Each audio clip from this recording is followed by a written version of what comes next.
Since I've already explained a few things about relation, let me just talk about a few more things so that I can explain some of the things written in the NCERT.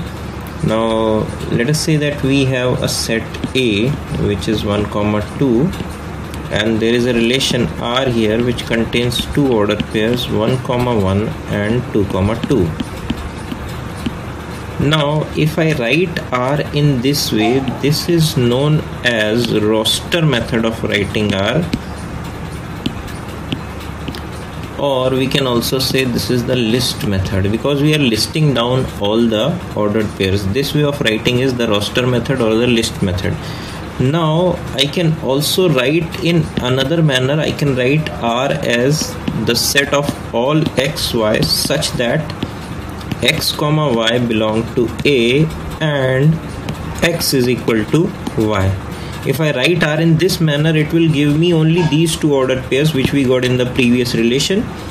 But if I write R in this manner, this is known as the set builder method of writing a relation. We had already done this in 11th standard. So this is known as the set builder method of writing the relation. Now there is one more way of writing a relation. We can also write like this: A is related to B. We write A or B if and only if A is equal to B. Now if I write in this manner, this is another new notation. This notation is also sometimes used in the textbook. So therefore if I write something like this, A is related to B if and only if A is equal to B, then what does this give me? This will give me the same set R with the two elements 1, 1 and 2, 2. So there are three methods of writing a particular relation. Now let us go back to the NCERT here. Let us see a few more things from there. Now as I had already explained you these three things, these are written here. You can see over here they have written the roster method, the set builder method, and this is the third way of expressing A is related to B. Now they have given another thing here, which is definition 3 of reflexive, symmetric and transitive. Now they are saying that a relation R in a set A is called reflexive if A, A belongs to R for every A belonging to A. Now what does this mean? Let us go back here to the relation which I had written. Now I had written here 1, 1 and 2, 2. So if you see over here, the first element and the second element, if we see here, the first element and the second element, both of them are the same.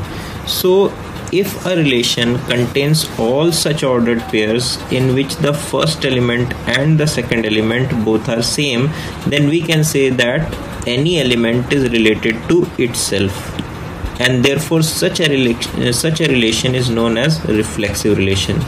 Suppose this set was not 1, 2, but this set was like this: A is equal to 1, 2, 3. Now if R contained only 1, 1 and 2, 2, then the set R will not said to be reflexive. R will be reflexive if it contains 1, 1, 2, 2 and 3, 3. It should contain all the ordered pairs such that every element of A is connected to itself, and that is what is the definition of reflexivity. Let us see over here. We can see here that it says that it is reflexive if A, A belongs to R for every A belonging to A. So for every A belonging to A, A should belong to the relation. If the set A is 1, 2, 3, 4, then 1, 1, 2, 2, 3, 3 and 4, 4 must belong to the relation for the relation to be reflexive. Now it does not mean that any other ordered pair cannot belong to this. For example, if we have 1, 1, 2, 2, 3, 3, and we also have in this 1, 3 and we have 2, 3. So this is also a reflexive relation. Why is this a reflexive relation? Because it contains these three things: 1, 1, 2, 2, 3, 3. You have to just check that all elements of A should be related to themselves. If apart from that any other thing is also occurring, then it does not matter. The relation is always reflexive relation. So that is the definition of a reflexive relation. Let us now see the second one here. Second is symmetric. So for a relation to be symmetric, as we know, symmetry means one thing with respect to another thing. If we invert both of them, then we get the same result with respect to two things. Now here they are saying a relation is symmetric if a1 comma a2 belongs to R, implies that a2 comma a1 also belongs to R for all a1 a2 belonging to A.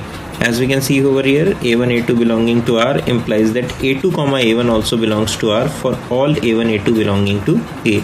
So let us just see another example of this here. Let us see the example here. Let us say that A is 1 comma 2. Now if R is a relation such that it contains 1 comma 2, it contains 1 comma 1, and it does not contain any other ordered pair, then this relation is not a symmetric relation. Why? Because if we invert 1 comma 1, we will get 1 comma 1 only, it is belonging here. But if we invert 1 comma 2, we are getting 2 comma 1, which is not belonging to this relation. Therefore this relation is not a symmetric relation. For this relation to be symmetric, we should have 1 comma 2, we should have 2 comma 1, and we should have 1 comma 1.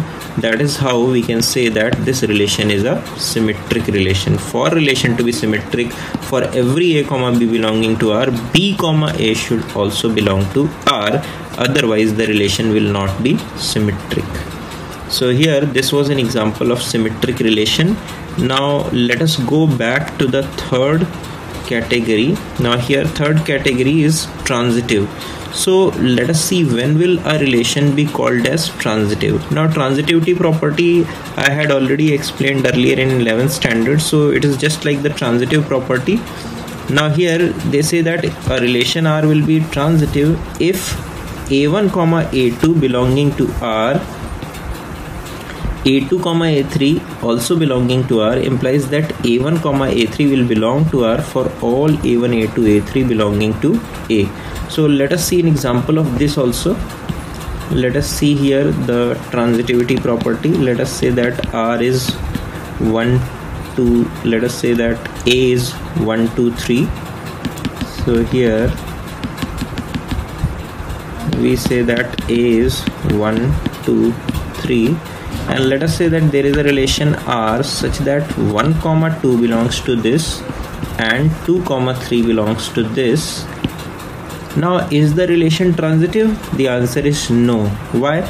Because we see here a1 a2, this is a2 a3, but here a1 comma a3 is not belonging to the relation. A1 comma a3 means 1 comma 3.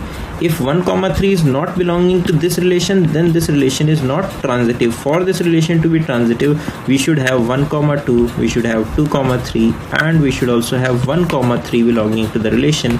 Then only this relation R will be transitive. If the relation is symmetric, reflexive and transitive, all three of them, if it satisfies all the three properties, then such a relation is known as equivalence relation. Equivalence relation is a relation which is reflexive, symmetric as well as transitive. Now here there are many examples of equivalence relation given in the textbook, so let us just take one example from the textbook here. Now this is definition number 4 which I just talked about. A relation R in a set A is said to be equivalence relation if R is reflexive, symmetric and transitive. They have given example here, so let us take this example. Let T be the set of all triangles in a plane with R. A relation in T given by R is equal to T1 comma T2, where T1 is congruent to T2. Show that R is an equivalence relation. Now how do we show that this is an equivalence relation? We have to first show that it is reflexive. Now why it is reflexive? Because every triangle is congruent to itself. for all T1 belonging to R, T1 comma T1 will belong to R, therefore we can say that relation R is reflexive. Now we also know that T1 comma T2 belonging to R means that T1 is congruent to T2. Now if T1 is congruent to T2, that will also mean that T2 is congruent to T1. Why? Because we know that if a triangle is congruent to another triangle, both of them are same with respect to everything, their angles, sides, everything is going to be same. So therefore if T1 is congruent to T2, then T2 is also congruent to T1, and therefore T2 comma T1 will belong to R, and therefore R is symmetric also. That means if first triangle is congruent to the second triangle, then second triangle will also be congruent to the first triangle, and therefore the relation is symmetric. Now if we need to prove that the relation is transitive, then again we go over here, we say that if T1 comma T2 belong to R, T2 comma T3 also belong to R, then what does that mean? T1 comma T2 belong to R. Now we are seeing here T1 comma T2 belong to R, that means T1 is congruent to T2. And if we see here T2 comma T3 belong to R, that means that T2 is congruent to T3. That means the first triangle is congruent to the second triangle, and the second triangle is congruent to the third triangle, and that effectively means that the first triangle is congruent to the third triangle, and therefore we can say that T1 comma T3 belongs to R, and therefore R is an equivalence relation.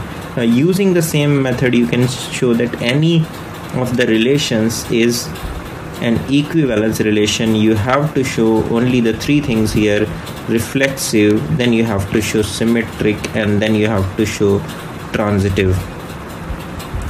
You have to show transitive here, and if we show these three things, then you show that the relation is an equivalence relation. Now let us see another thing here, example number 3,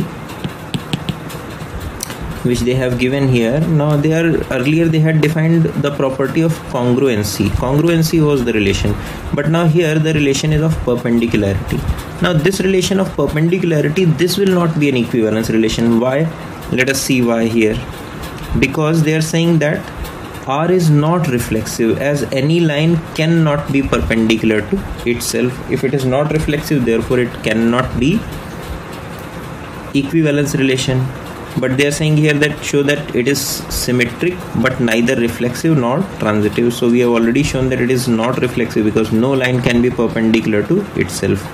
For it to be reflexive, L1 comma L1 should belong to the relation, but that is not happening because L1 cannot be perpendicular to L1 itself. So L1 comma L1 will not belong to the relation. Now therefore this relation is not reflexive. Now let us see here whether it is symmetric. We know that if L1 comma L2 belong to R, then it means that L1 is perpendicular to L2 as per the relation, as per the definition given by the relation. If L1 comma L2 belongs to R, then L1 is perpendicular to L2. So if L1 is perpendicular to L2, then L2 will also be perpendicular to L1, and therefore L2 comma L1 will belong to R. So if L1 L2 belongs to R, then L2 comma L1 also belongs to R. Then if we combine these two statements, we know that the relation is a symmetric relation. Now the relation is not transitive. Why is it not transitive? Because if L1 is perpendicular to L2 and L2 is perpendicular to L3, then we can easily know this thing that L1 will be parallel to L3 and not perpendicular, and therefore if L1 L2 belongs to R, L2 L3 belongs to R, then L1 comma L3 will not belong to R, and therefore the relation cannot be transitive. So these are a few examples which will